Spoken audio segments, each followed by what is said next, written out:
Please be seated.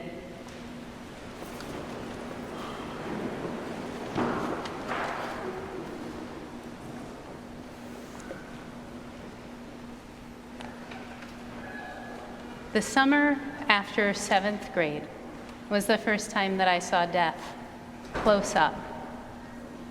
Grandpa O's cancer had progressed to a point in which even a child could notice what was going on.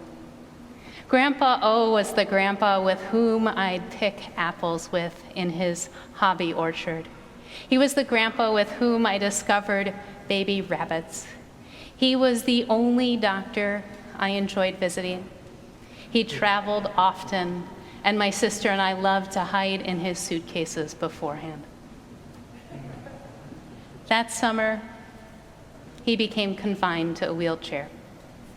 He lost his ability to eat. A hospital bed was moved where the dining room table used to stand so that we could honor his wish of dying among his 10 children and many grandchildren. The other wish he named before he died was to know that his wife, Grandma O, would be loved and cared for all the days of her life. His children divided up what needed to be done.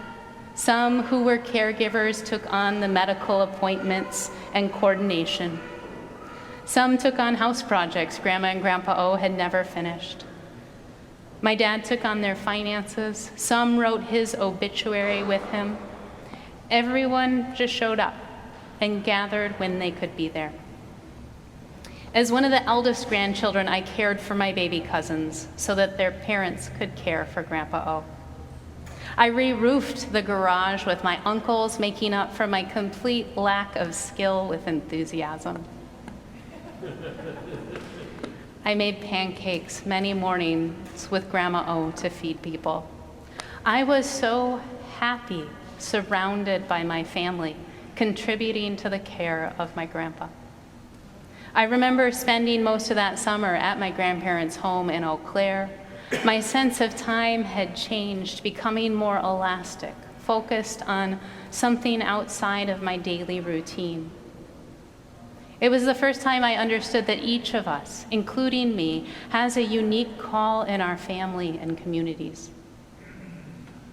At the same time as that joy, I was also deeply sad. I didn't know what to do with that sadness, and so I always asked to gather and go to Eau Claire.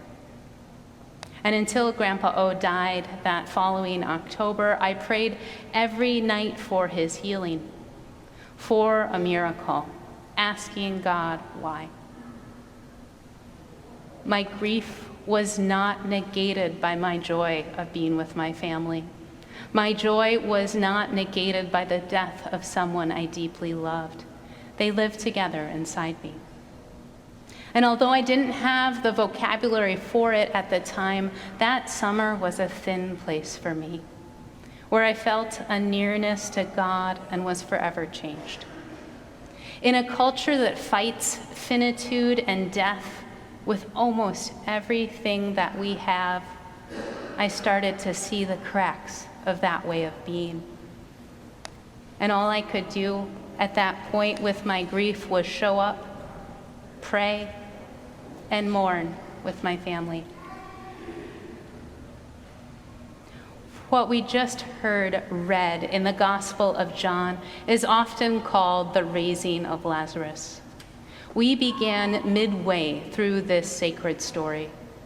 Lazarus' restoration to life is only a few verses in the middle of a much longer chapter. It is an important part of the story where we see God at work through miracles. It is important because it foreshadows Jesus' resurrection, and that part of the story is not the whole story. What is catching my imagination this year is the people who gather to mourn Lazarus' death. His sisters, Martha and Mary, are there. An unnamed crowd comes to mourn with them, and they arrive even before Jesus. Jesus and Jesus' disciples also make it to their home to mourn. We did not read the part where Martha travels to greet Jesus when she hears he is on his way. She proclaims a deep faith in Jesus, naming who Jesus is. She states that Lazarus would not have died if Jesus had been there. She believes that Lazarus will rise again. And in the midst of her deep, unwavering faith, she mourns her brother's death now. Martha returns to Mary to encourage her to visit Jesus too. When Mary heads out, the crowds follow her because they believe she is going to Lazarus' tomb to weep, and you follow people when they're mourning. This is where we pick up in the story. We hear that instead, Martha reaches Jesus and repeats his earlier statement. Although Jesus has been clear that Lazarus' death will show Jesus' glory, he is moved by the tears. He is moved by the grief and joins those mourning with his own tears. Jesus did not rush to get there. Jesus does not rush through the grief. He honors it. He honors the death of a friend with time to weep. Through Jesus and those gathered there, we hear parts of grief that are very familiar to all of us.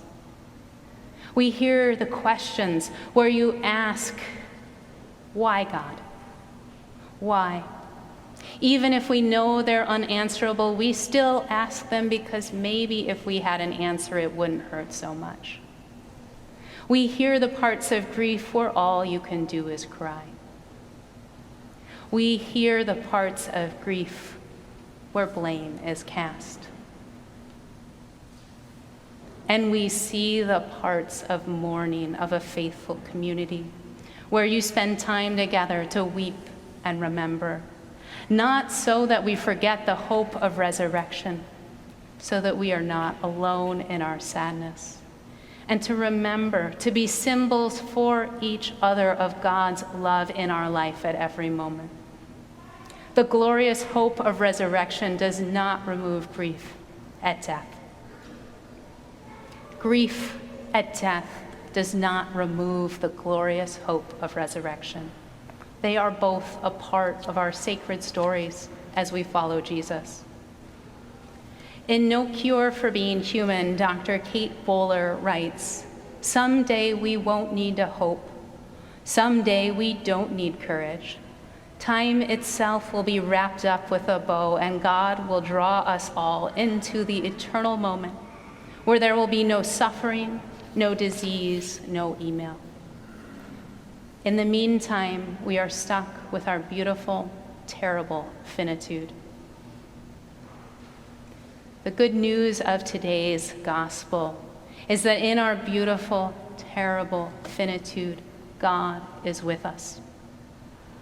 And in that moment of resurrection, God is with us too.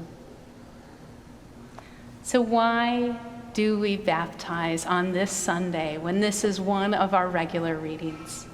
There are many, many reasons. But today, what I'm holding close is that baptism is the moment when we or our parents say yes to the living God who already loves us deeply. We say yes to the God for who there is no place that God won't go to be with us. No grief too big, no joy too high, no moment too dull. God is there. We say yes to a God that adopts us as God's own children. We say yes to a God who enfolds us in a community of believers, the people here today with us.